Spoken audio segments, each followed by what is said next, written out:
الفتاح العليم القابض الباسط الخافض الرافع المعز المذل السميع البصير الحكم العدل اللطيف الخبير الحليم العظيم الغفور الشكور العلي الكبير الحفيظ المقيت الحسيب الجليل الكريم الرقيب المجيب الواسع الحكيم الودود المجيد البائس الشهيد الحق الوكيل القوي المتين الولي الحميد المحسن المبدئ المعيد المحيي المميت الحي القيوم الواجد الماجد الواحد الأحد الصمد القادر المقتدر المقدم المؤخر الأول الآخر الظاهر الباطن الولي المتعالي البر التواب المنتقم العفو الرؤوف ملك الملك ذو الجلال والإكرام المقسط الجامع الغني المغني المؤتي المانع الضار النافع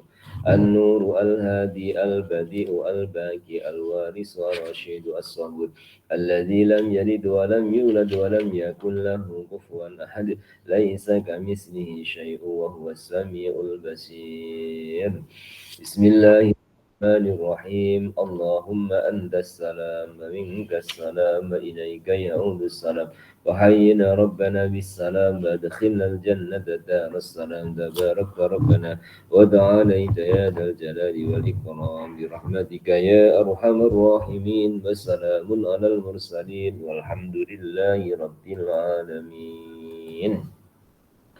A'udzu billahi minasyaitonir rajim. Berlindung kepada Allah dari godaan dan tipu daya syaitan yang direjam. Bismillahirrahmanirrahim. Dengan menyebut nama Allah Tuhan yang Maha Pengasih lagi Maha Penyayang. Alhamdulillahirabbil alamin. Segala puji-pujian adalah bagi Allah Tuhan Sang Pencipta bagi sekalian alam. Kesempatan pagi ini dianugerahkan oleh Allah kepada kita semua untuk dapat bersama dalam majlis ilmu, dalam majlis tazkirah, dalam majlis pengajian untuk kita sambung pengajian kitab Riyadhus Shalihin, tamannya orang-orang solih. Taman orang-orang solih ini merujuk kepada majlis ilmu adalah taman-taman surga di dunia adalah majlis ilmu, dan Riyadhus Shalihin taman orang-orang yang solih, dan kita bersama dalam majlis pengajian kitab ini. Semoga keberadaan kita pagi ini adalah berada di taman-taman surga dalam pandangan Allah Subhanahu wa Ta'ala, berada di taman-taman surga yang Allah dahulukan di dunia dengan beberapa ayat Al-Quran dan hadis Rasulullah Sallallahu Alaihi Wasallam. Pagi ini kita sambung di muka surat 73, hadis yang ke-22 tentang sabar dan tentang orang-orang yang sabar. Hadisnya berbunyi di hadis yang ke-22, wa an Abi Hurairah radhiyallahu anhu anna Rasulullah sallallahu alaihi wasallam qala laisa syadidu bisur'ati innama syadidu alladhi yamliku nafsahu 'indal ghadabi. Muttafaqun alaih. Dari sahabat Hurairah radhiyallahu an, beliau berkata bahwa Rasulullah sallallahu alaihi wasallam bersabda, bukan ukurannya kekuatan seseorang itu dengan bergulat. Innamas syadidul ladzi yamliku nafsahu indal ghadabi. Tetapi orang yang kuat yaitu orang yang dapat menahan atau mengendalikan hawa nafsunya pada waktu marah. Dituliskan di bawah atau dapat diartikan, bukannya seorang yang kuat itu yang dapat mengalahkan orang-orang dalam pergulatan, tetapi yang kuat itu ialah yang dapat menahan hawa nafsunya ketika marah. Muslimin muslimah jamaah pengajian kitab Riyadhus Shalihin yang berbahagia dan semoga selalu dirahmati oleh Allah Subhanahu wa taala.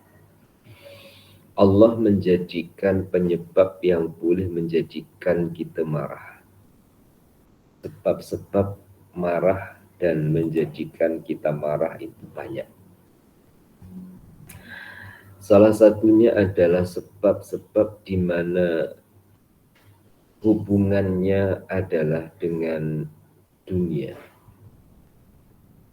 dengan kurniaan, dengan pemberian, dengan kedudukan, dengan darjat, dengan pangkat, dengan harta kekayaan. Juga ada yang menyebabkan kita marah adalah marwah atau kehormatan. Baik itu kehormatan pribadi, keluarga, atau kelompok dan kumpulannya. Atau penyebab marah itu adalah karena hak Allah Ta'ala dihina. Keagungan dan kemuliaan Allah Ta'ala dihina. Peraturan, undang-undang, dan perintah Allah Ta'ala diabaikan. Sehingga marah kita dalam menyikapi dan menghadapinya. Merujuk kepada hadis ini, bahwa Rasulullah Shallallahu Alaihi Wasallam membuat neraca perbedaan orang kuat yang sebenarnya adalah bukan karena ia kuat dalam pergulatan ataupun pergaduhan, tapi yang dikatakan kuat adalah yang mengendalikan nafsunya ketika marah. Ada dua. Satu, mengendalikan nafsu ketika marah itu hubungannya dengan pribadinya. Yang nomor dua, mengendalikan nafsu dari marah itu karena Allah Ta'ala. Sehingga dapat mendudukkan dirinya dan mendudukkan yang sebenar harus dilakukan. Karena hidup tidak marah pun tidak menepati jika diperlukan marah. Hidup selalu marah pun tidak tepat karena hubungannya dengan Allah Subhanahu wa Ta'ala. Oleh itu, mengendalikan awal dari pembicaraan ini adalah yamliku nafsahu, mengendalikan nafsu terlebih dulu, mengendalikan kepentingan, mengendalikan keinginan, khususnya indal ghadabi, ketika ingin marah, ketika menghadapi sesuatu yang boleh menyebabkan kita marah, kemudian kita boleh mengendalikannya, yang akhirnya saat kita mampu mengendalikan nafsu itu, saat itulah tanda kekuatan ada pada kita melalui pengendalian nafsu saat akan marah. Dan seseorang itu ada masanya perlu marah. Maksud ucapan saya adalah saat melihat adanya sesuatu yang Allah Ta'ala pun marah. Ya. Sehingga marahnya adalah karena Allah. Ada beberapa hadis tentang Allah Ta'ala murka yang dihabarkan oleh Rasulullah SAW. Bahkan Rasulullah sendiri pun marah. Allah marah dan Rasulnya marah, tentu kita pun marah. Berarti marahnya kita adalah karena Allah dan Rasulnya. Hanya saja mengukur kepada keimanan kita masing-masing, kadang bukan karena Allah saat kita marah, tapi adalah karena kepentingan pribadinya, karena urusan dirinya. Dan yang paling mudah insya Allah puan-puan pun mampu dan saya pun semoga mampu adalah saat kita ingin marah terhadap orang yang menyebabkan kita marah, kita ingat dosa kita. Kita ingat perbuatan kita. Yang mungkin juga perbuatan kita itu menyebabkan orang lain marah jika orang lain tahu. Begitulah juga kita pun akan marah jika orang lain berbuat sesuatu yang menyebabkan kita marah. Sekurang-kurangnya jamaah Riyadhus Shalihin bukan meninggalkan marah 100%, tapi juga tidak marah 100%. Artinya saat kita diperlukan untuk marah, marahnya kita itu kita tanyakan dalam diri kita, kenapa kamu marah? Apa tujuan kamu marah? Ya.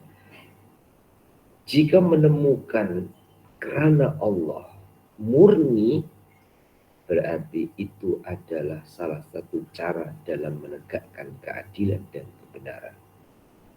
Itu adalah salah satu cara dalam perjuangan menuju kepada jalan kebenaran.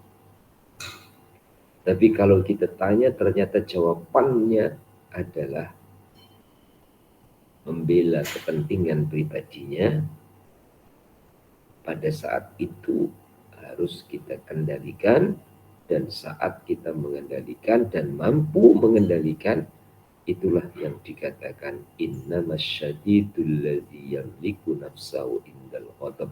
Orang yang sebenar kuat adalah orang yang dapat mengendalikan nafsunya ketika marah.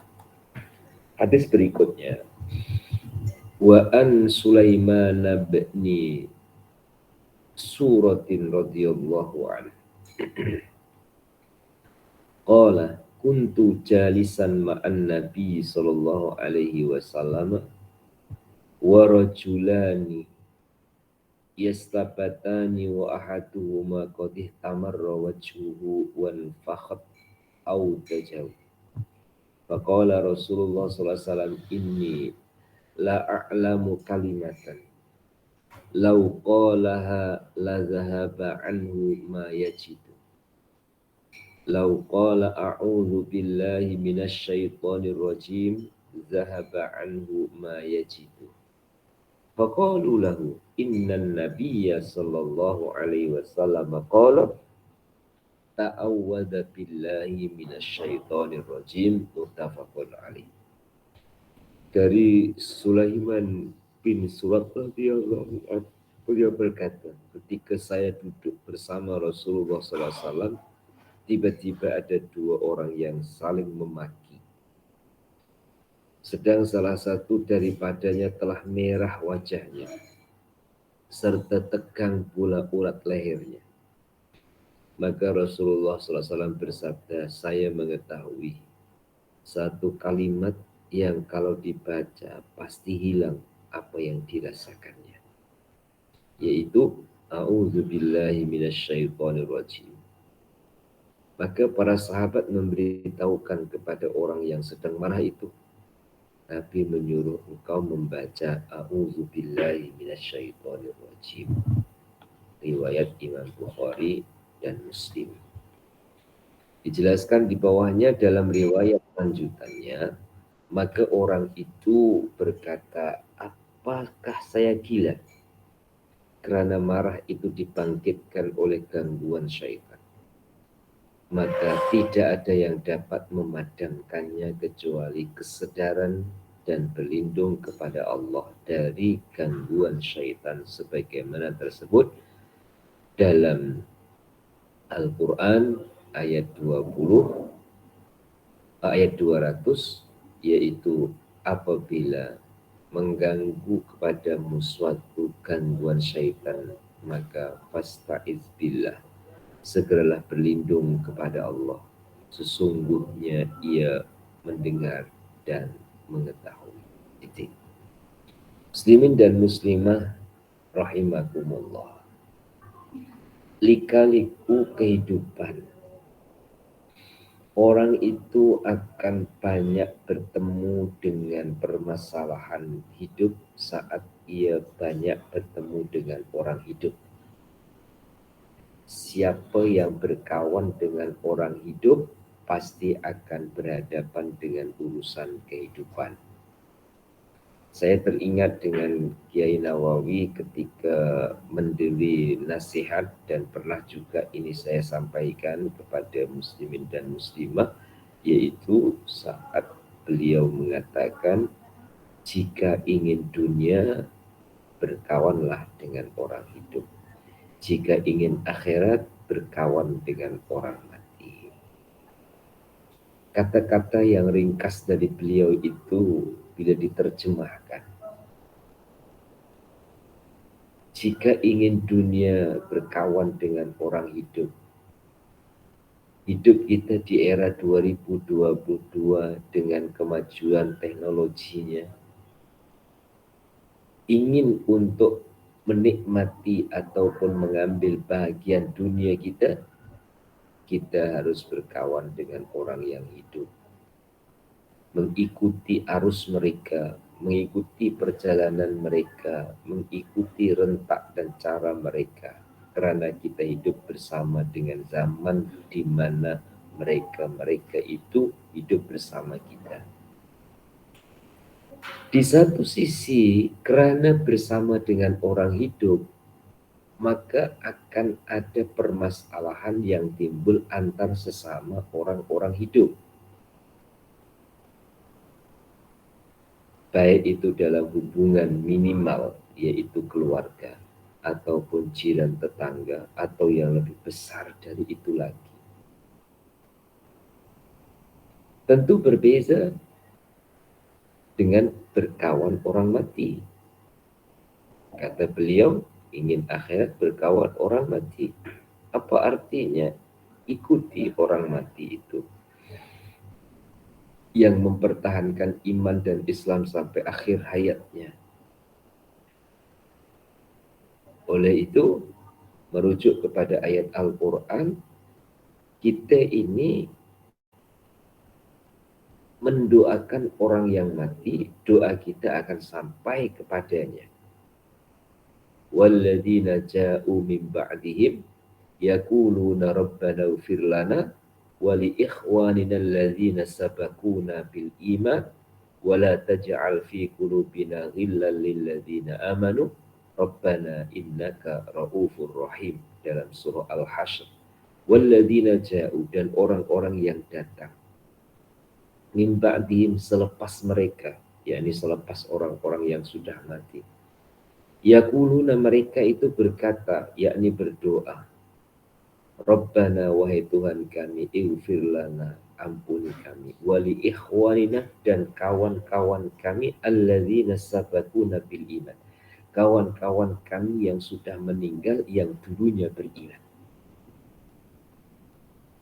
Kita masih hidup, berhadapan dengan orang yang meninggal, yang sudah mati, kita doakan mereka. Selain doa kita sampai, berarti kita berkawan dengan mereka. Sekali lagi, selain doa kita sampai, kita berkawan dengan mereka. Muslimin dan muslimah, guru kita sudah meninggal, kita selalu doakan dia, ada hubungan kerohanian dengannya. Bahkan kita mendoakan orang yang kita tidak kenal saat hidupnya, tidak pernah ketemu, seperti gurunya guru kita, atau bahkan yang lebih ke atas lagi seperti para sahabat Rasulullah SAW, Sayyidina Abu Bakar, Utsman, Umar, Ali, ya, dan sahabat Muhajirin, sahabat Ansor. Kita tak pernah ketemu dengannya, tapi kita selalu doakan dengannya, berarti kita berteman dengannya walaupun telah pun meninggal dunia. Yang lebih tinggi lagi, kita doakan Rasulullah Shallallahu Alaihi Wasallam. Apakah Rasulullah perlu didoakan? Jawabannya pasti tidak. Rasulullah orang yang paling sempurna, yang tidak pernah melakukan dosa dan dijamin dimaafkan oleh Allah Subhanahu wa taala. Tapi kenapa kita disuruh untuk mendoakan Rasulullah Shallallahu Alaihi Wasallam? Salah satu di antara hikmahnya adalah ada hubungan kita dengan Rasulullah melalui doa. Walaupun Rasulullah telah wafat dan meninggal dunia. Jadi orang yang hidup boleh berkawan dengan orang mati dengan cara mendoakan kepadanya. Nah, doa ini muslimin dan muslimah berbagai-bagai rangkaiannya.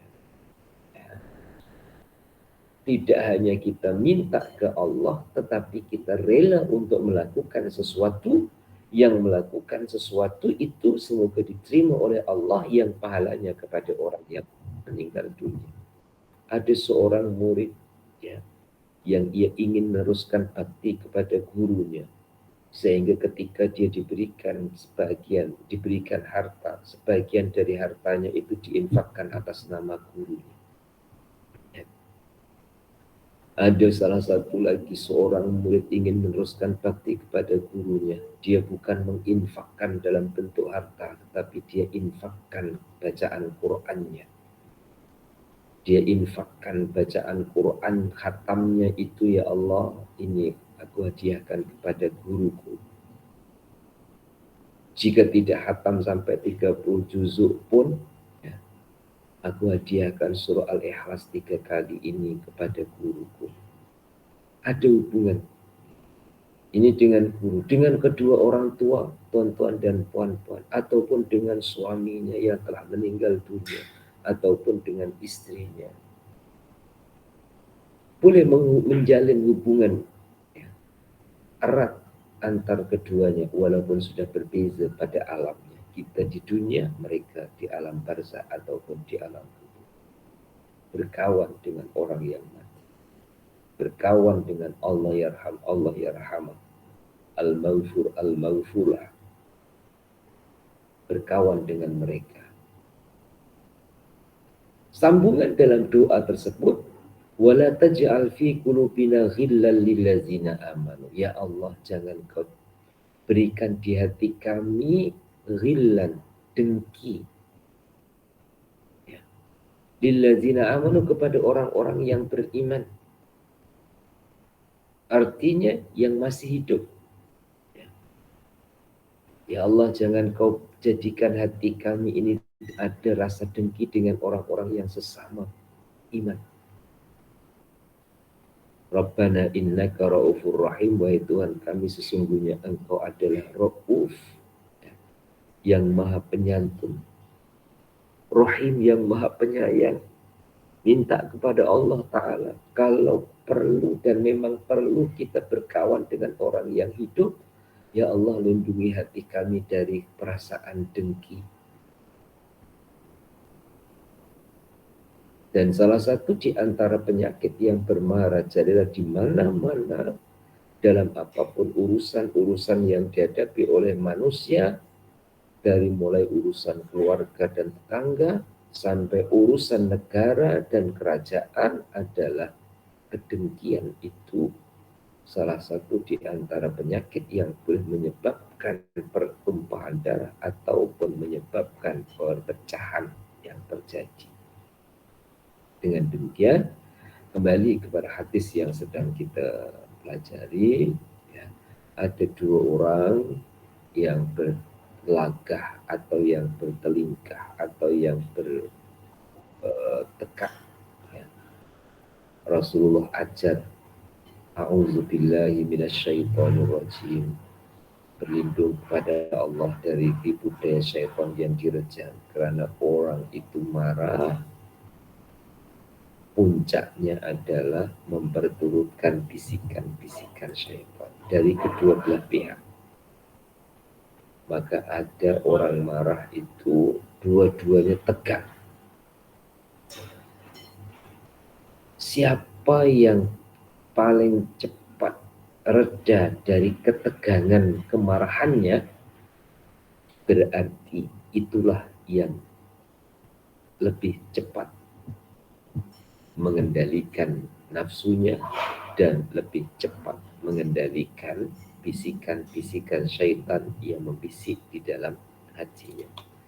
Bagaimanapun insya Allah muslimin dan muslimah, sekali lagi kita ingat dosa-dosa kita dan kita ingat kesilapan-kesilapan kita. Kita tidak terlalu cepat marah kepada orang lain, di mana orang itu melakukan sesuatu yang menyebabkan kita marah, karena mungkin juga kita pernah melakukan seperti yang dilakukan oleh orang itu yang menyebabkan kita marah. Selanjutnya, pada hadis yang ke-24, wa an Mu'adz bin Anas radhiyallahu anna Nabiy sallallahu alaihi wasallam qala man kazama ghaizan wa huwa qadirun ala ayyun fizahu da'ahu Allah subhanahu wa ta'ala ala ru'usil khalaiqi yaumal qiyamati hatta yukhayyiruhu minal huril aini ma sya'a. Rawahu Abu Daud wa Tirmizi. Dari sahabat Mu'adz bin Anas, beliau berkata bahwa Rasulullah SAW bersabda, siapa yang menahan marah padahal ia dapat melaksanakannya, dapat melakukannya, maka kelak pada hari kiamat Allah akan memanggilnya di depan sekalian makhluknya, kemudian disuruhnya memilih bidadari sekehendaknya. Riwayat Abu Daud dan Imam At-Tirmizi. Dijelaskan sedikit, disyaratkan harus ia sanggup melaksanakan atau mengendalikan hawa nafsu itu, tetapi lalu ditahannya karena mengharapkan keridhaan Allah. Jadi menelan marah bukan karena tidak berani kepada orang yang akan dimarahinya. Titik. Muslimin dan muslimah, sebelum pembahasannya ke bidadari surga, adalah terlebih dahulu ingin saya berkongsi terhadap muslimin dan muslimah yang punya kuasa dari kuasa Allah yang diberikan terhadap orang yang kita kuasai. Contoh, anak. Kita ada kuasa terhadap anak karena Allah berikan kita kuasa di atas mereka. Atau seorang guru berkuasa kepada muridnya. Atau seorang majikan berkuasa terhadap pekerjanya. Atau seorang pemimpin berkuasa terhadap rakyatnya. Dan lain-lain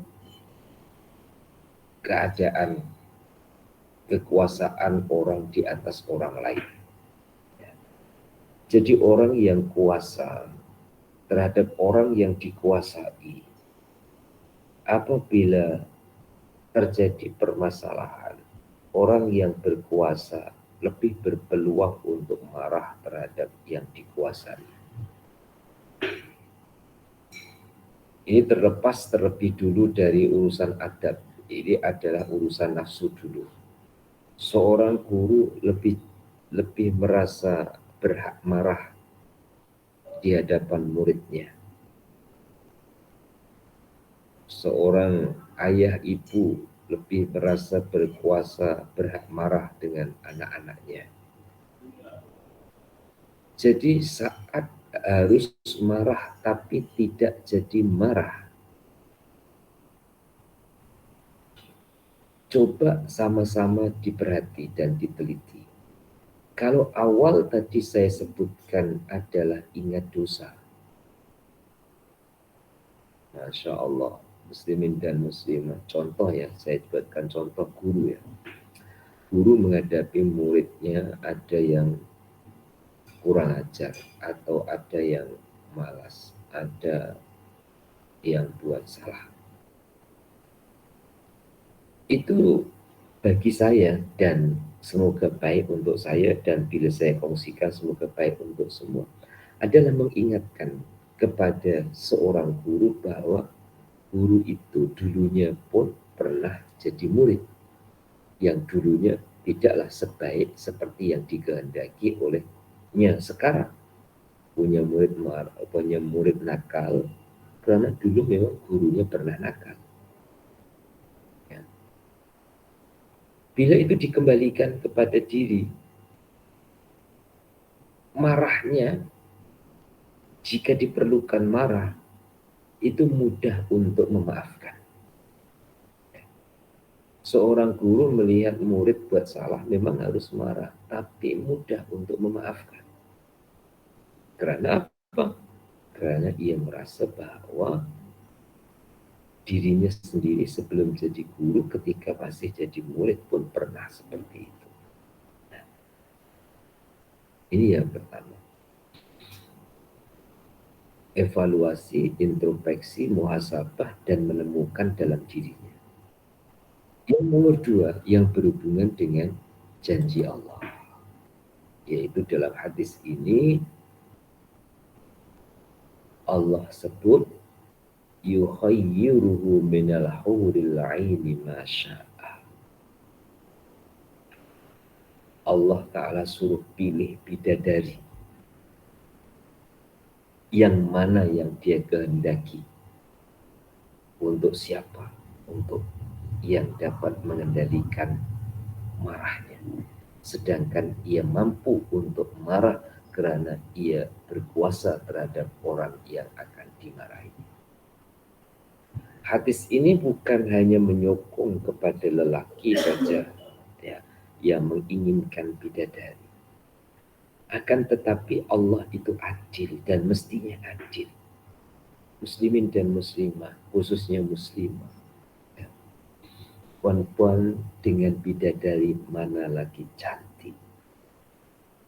Saya berani memberi jawaban, puan-puan lagi cantik dari bidadari saat puan-puan berada di surga, bukan sekarang. Karena seorang wanita penghuni surga yang telah didahului dengan lika-liku hidup di dunia, yang telah didahului dengan susah senang dan suka duka menghadapi ujian dunia, wanita tersebut adalah ratu ataupun pimpinan dari bidadari surga. Otomatis cantiknya lebih cantik dari bidadari surga. Bukan wajah sekarang, tapi wajah surga. Jadi hadis yang disebutkan oleh Rasulullah SAW ini bukan berat sebelah kepada lelaki saja, tetapi adalah juga kepada perempuan, ya, kepada wanita. Salah satu gambaran prakteknya bagaimana? Ini kehidupan dunia saya jadikan sebagai contoh dulu supaya lebih mudah saya menjelaskan. Seorang wanita bolehkah memilih pasangan? Ketika puan-puan anak dara dulu, puan-puan boleh pilih. Adakah seorang wanita itu meminang atau dipinang? Walaupun ada di sebagian kawasan perempuan meminang, bukan dipinang. Tapi secara lazim adalah wanita dipinang. Bagaimana doa seorang wanita sebelum ketemu jodohnya? Pasti menginginkan jodoh yang soleh, orang yang baik, orang yang bertanggung jawab, dan kebaikan-kebaikan lain ya, yang diinginkan. Muslimin dan muslimah, Allah Maha mendengar itu semua. Allah Maha mendengar permintaan hambanya. Dan Allah Ta'ala menjawab.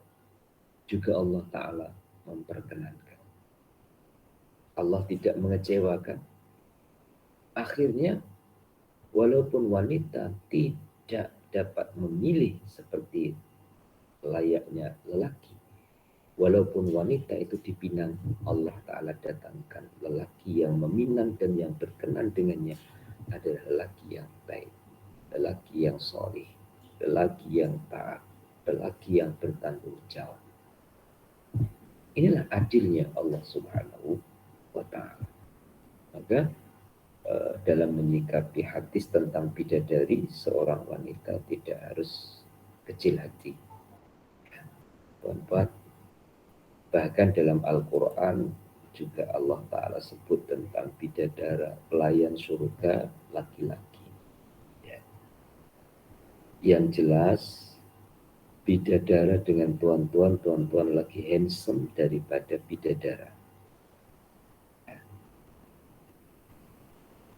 Bidadari dengan puan-puan lebih cantik daripada bidadari.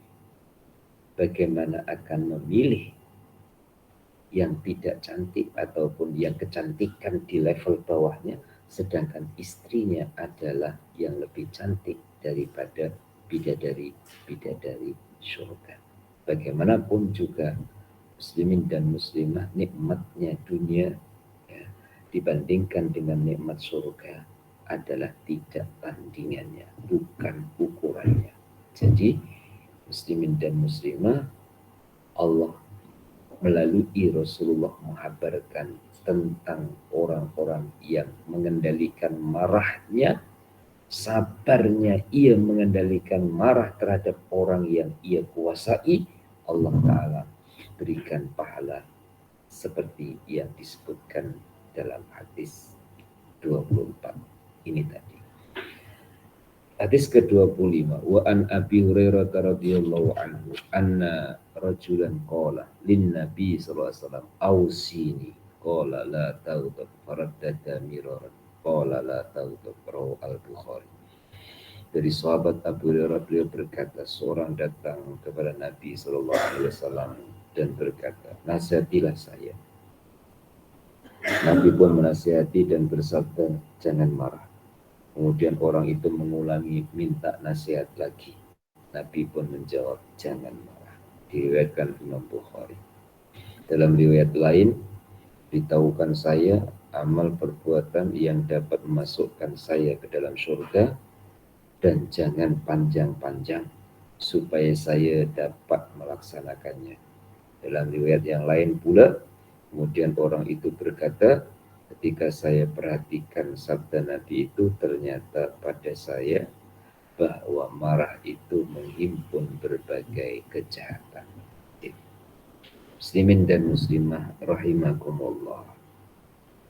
Kadang orang itu terbabas, keluar dari kendali, tapi tidak lama dapat dikendalikan. Sekali lagi, kadang orang itu terbabas, keluar dari kendali, tapi tidak lama dapat dikendalikan. Ya.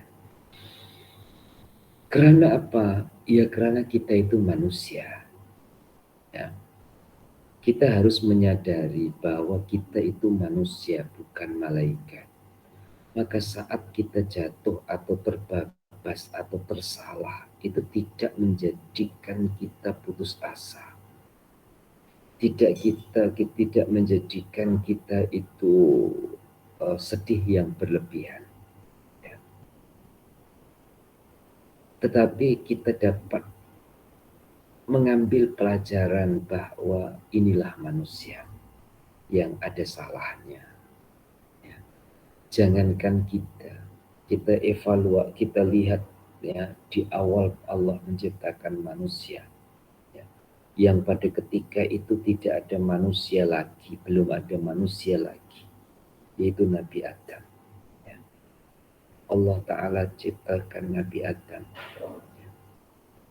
Kemudian dari tulang rusuknya Nabi Adam, Allah Ta'ala ciptakan Hawa, 2 orang saja. Ada saja yang menyebabkan berlakunya kesilapan. Karena apa? Allah memang menghendaki pada diri manusia itu ada salahnya. Supaya apa? Salah satunya manusia menyadari kelemahannya. Bila manusia sudah mulai menyadari kelemahannya, maka akan mengakui kuasa Allah Subhanahu wa Ta'ala di atasnya. Dalam kitab Al-Hikam, kesalahan yang menyebabkan ia dekat dengan Allah Ta'ala melalui jalan keinsafan itu lebih baik daripada kebaikan yang menyebabkan kepada kebanggaan ataupun kesombongan. Jadi muslimin dan muslimah, kadang manusia itu terbabas ya, dari kawalan, tapi cepat dikendalikan. Nah, cepat dikendalikan itu berbagai cara dari Allah Ta'ala, karena dia pernah belajar. Kemudian ilmunya datang untuk mengingatkan dia. Sehingga ketika ia terlepas kawalan itu, tidak lama ia dapat mengendalikan dirinya, kemudian segera untuk beristighfar, segera untuk muhasabah, marah. Setelah itu, ya, ia beristighfar, astagfirullah, kenapa saya marah sampai begini? Ya. Kemudian minta maaf kepada Allah. Ya. Otomatis akan terbuka pula minta maaf kepada orang yang dimarahinya.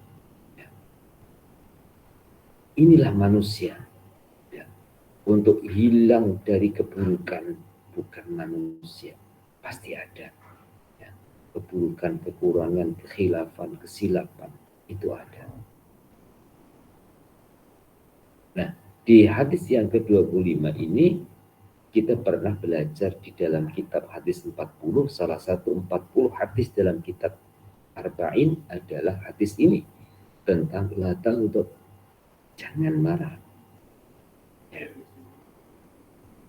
Ada seorang datang kepada baginda minta dinasihati dengan nasihat yang ringkas. Baginda menasihatkan, jangan marah. Tentu kita terlintas. Baginda tidak menasihatkan sabarlah, syukurlah, tapi baginda menasihatkan jangan marah.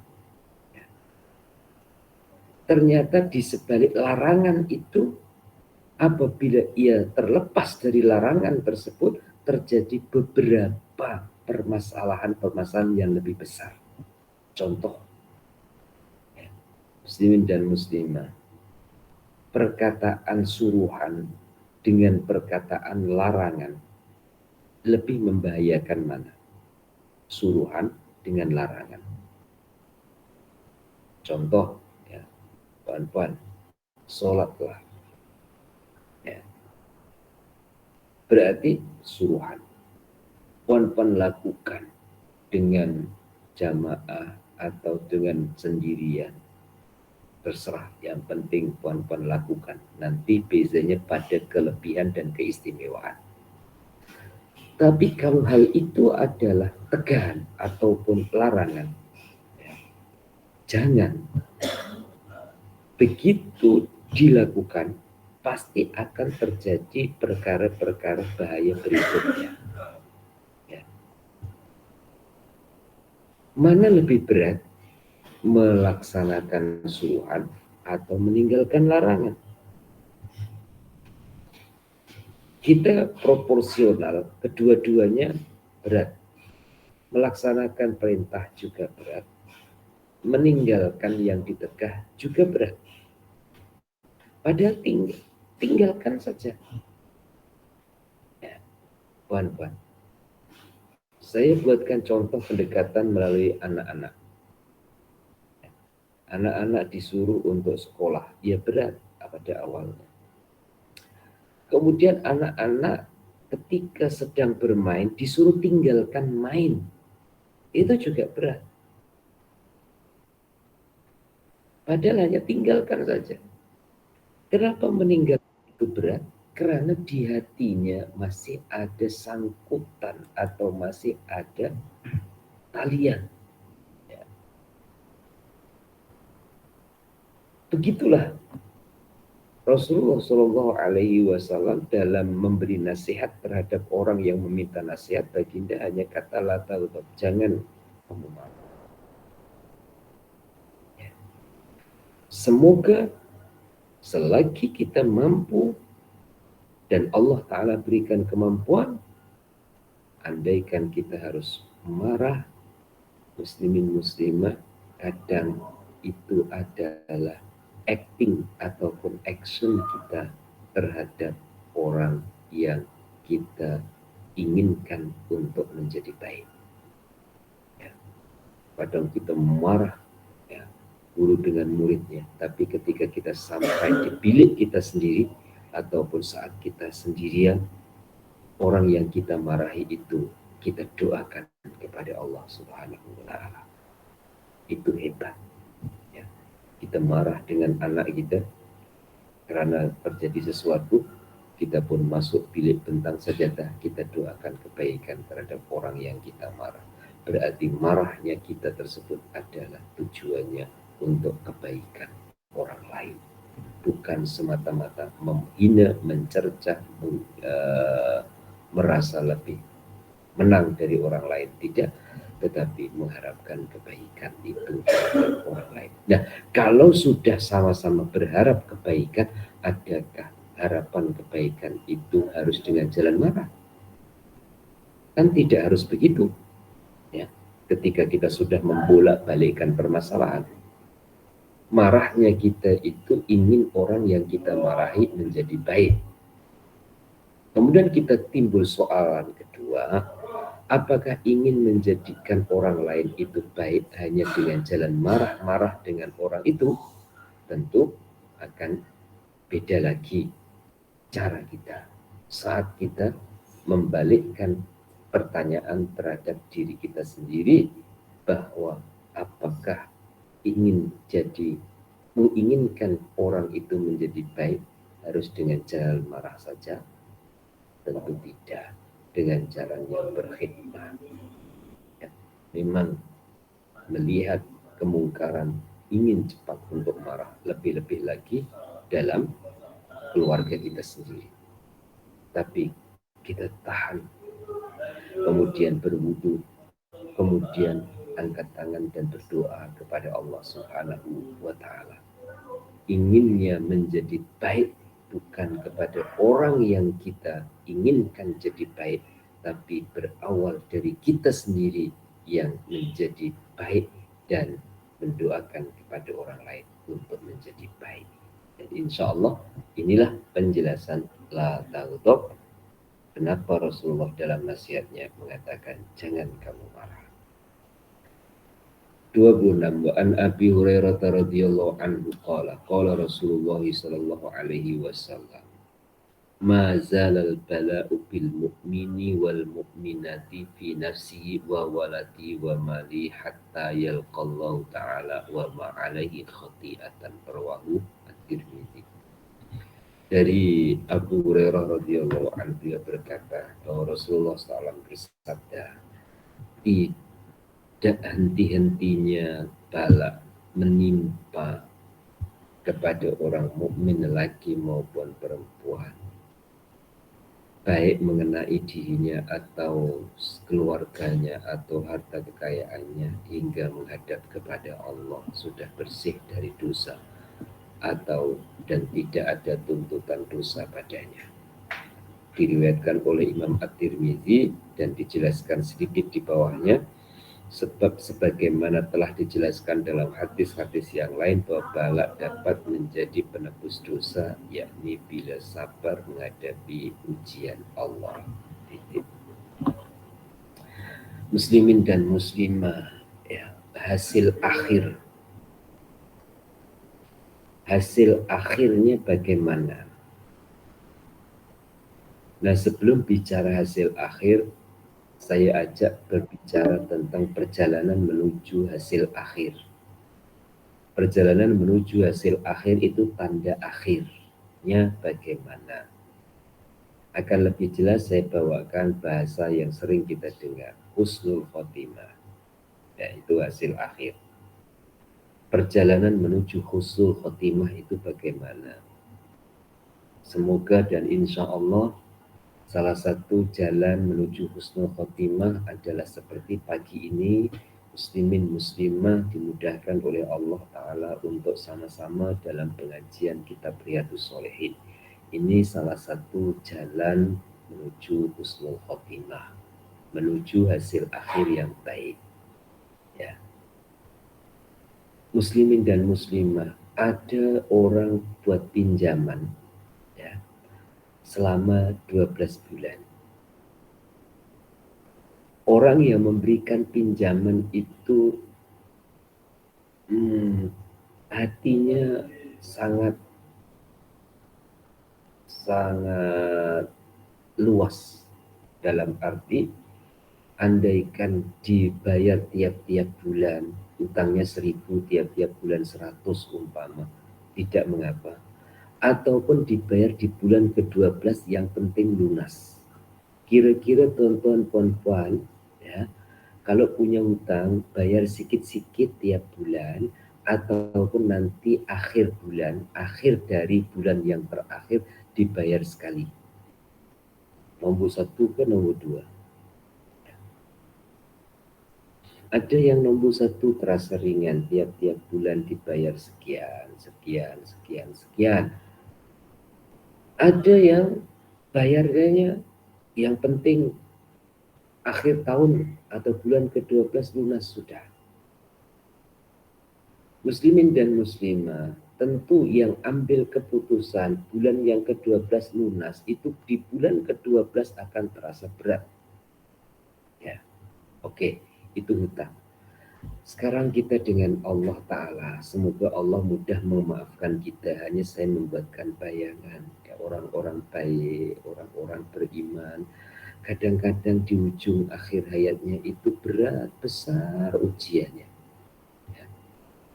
Dulu bergurau senda dengan keluarga, dengan anaknya. Akan tetapi anak itulah yang menyebabkan maknya di akhir-akhir hayatnya itu pikir dia dan susah dengannya. Ya. Muslimin dan muslimah. Itu dalam urusan keluarga, dalam urusan harta benda. Ya. Saat masih muda, enjoy hartanya, tapi pada saat hampir-hampir ya, meninggal, ada masalah dengan harta bendanya, dengan kesehatannya juga begitu. Nah, kita harus berpandangan yang positif, jangan mendahulukan kedengkian ataupun pandangan buruk. Nah, salahnya dia dulu begini maka sekarang begini. Tak begitu cara kita mengambil pelajaran. Adalah cara Allah Ta'ala memaafkan, cara Allah mengampunkan, cara Allah membersihkan orang-orang itu daripada dosa. Dan ini jangan pandang ke orang lain, tapi jadikan pelajaran kepada diri kita masing-masing. Kita menuju kepada husnul khotimah ataupun hasil akhir yang baik adalah dari sekarang mohon maaf kepada Allah. Semoga Allah maafkan, melalui jalan istighfar Allah Ta'ala maafkan, atau melalui jalan kesabaran dari sekarang menghadapi cobaan dan ujian, ya, adalah jalan hasil akhir husnul khotimah, karena setiap ujian itu adalah penghapus dari dosa dan pembersih seseorang dari dosa. Harapannya meninggalnya sudah diampuni oleh Allah Ta'ala akan dosa dan kesilapannya. Untuk pagi ini saya cukupkan ini para jemaah, ya. Insya Allah yang akan datang kita akan sambung berhadis yang ke-27 dan seterusnya. Dan ini pun sudah ada warning dari Google Meet, ya. Bila sudah 1 jam kena tukar link, ya. Insya Allah bila pengajian nanti ada melebihi 1 jam lebih, saya akan kasih link, karena ini saya ada urusan, jadi menepati 1 jam. Diakhiri dengan baca doa. Bismillahirrahmanirrahim. Allahumma salli wa sallim ala Sayyidina Muhammad wa ala ali Sayyidina Muhammad. Alhamdulillahirabbil alamin. Allahumma rizqna ilman nafi'a wa amalan sholihan maqbula wa rizqan halalan thayyiban wasi'an barakah. Allahumma ja'alna minal ladzina yastami'una al-qawla fayattabi'una ahsanah bi rahmatika ya arhamar rahimin. Rabbana atina fid dunya hasanah wa fil akhirati hasanah wa qina adzabannar. Wa sallallahu ala sayyidina Muhammad wa ala alihi wa sahbihi wa sallam. Walhamdulillahi rabbil alamin. Taqabbalallahu minkum innahu taqabbal ibadah. Allah Ta'ala berikan kita dan memudahkan urusan-urusan yang kita hadapi baik hari ini dan yang akan datang kepada jamaah pengajian Riyadhus Shalihin dan jamaah halaqah tilawah Al-Quran. Terima kasih. Kurang lebihnya mohon dimaafkan. Hadanallahu wa iyyakum ajmain. Assalamualaikum warahmatullahi wabarakatuh.